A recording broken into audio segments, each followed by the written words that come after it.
This is a Hammond's Contemporary World Atlas. This copyright 1971. You flip past the first few pages, which are the table of contents and the area, population, some basic stats. Third page right there. It's pretty much the only alternate map that they have in this, aside from the individual maps of each country and breaking it down by state and all that fun stuff that you'd expect to see. This map has been prepared with the North Pole as the mathematical center. From it, distances to any part of the world may be measured. On Mercator's map of the world, the polar regions are so scattered that their relatively small area and availability for flight routes are disregarded. Today, with airplanes following great circle courses, often within the Arctic Circle, polar projection maps are indispensable to the people of this air-minded age.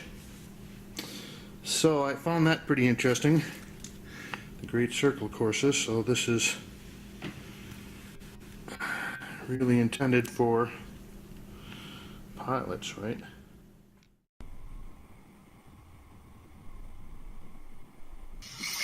Hey, I just want to say thanks for the smooth flight. Right. I did have one question. Is there like a specific angle of downward tilt you have to fly at to 3 degrees? 3 degrees for the curvature of the Earth? For the Earth? Because, No, we just fly over the troposphere. Really? Yeah, But yeah. do you have to keep like kind of going down because? No, we actually have to nose up. It flies. Really? Because I was reading some stuff on the flat Earth that made a lot of sense. Have you looked into it? Which one? I was reading a lot of stuff on the flat Earth. Okay, yeah. True. It's true? Yeah. Okay, Yeah. alright, cool. All Hey, right. God bless, brother. Alright, have a good one. You too. I was an airline pilot for Delta for 26 years. A pilot's primary flight instrument is his artificial horizon, which he has to be maintained level to keep from climbing and descending. From a cockpit, weather permitting, I could see hundreds of miles in all directions, viewing cities connected by roads across the flat plain as far as the eye could see. If a pilot is flying around the curve of the Earth, then he should be dipping the nose down, and every 5 minutes he should be dipping the nose down to stay around the curve. That's absolute proof that a plane flies over a flat surface. Okay, well, I wanted to show you about this map here. This is called the Air Map of the World.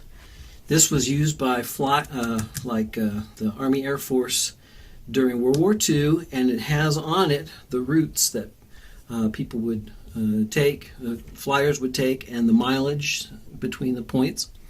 And I noticed two special things about two routes here. And one is goes from San Francisco all the way to Tokyo, which is right here. And there's two stops along the way.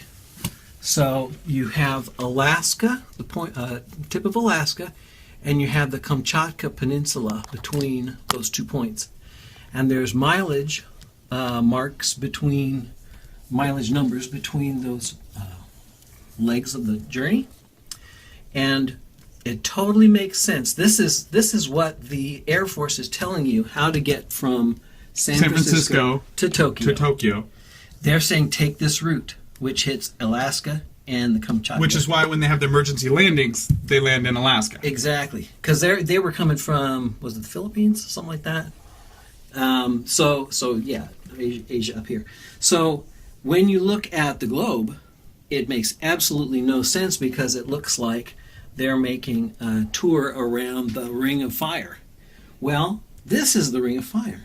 There's no ring, by the way. Yep. It's going from San Francisco direct route, boom, to Tokyo.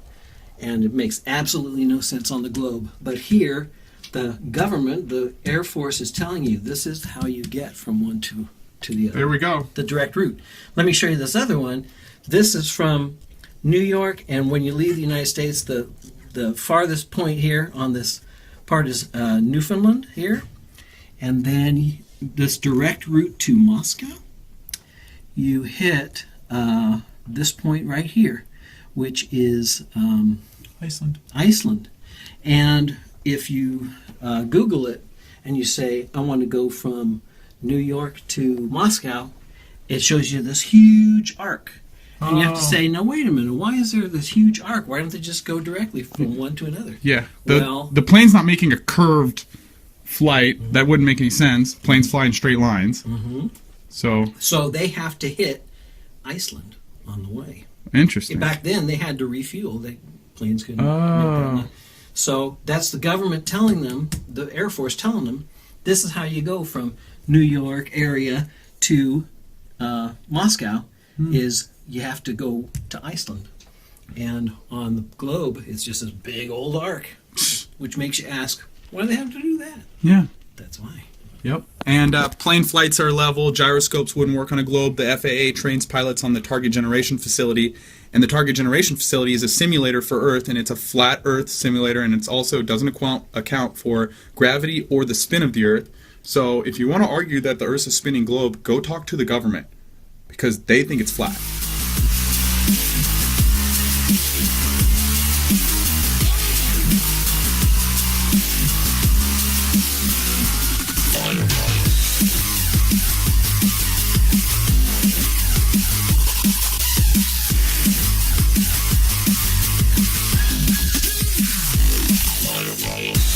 Because we didn't go there, and that's the way it happened.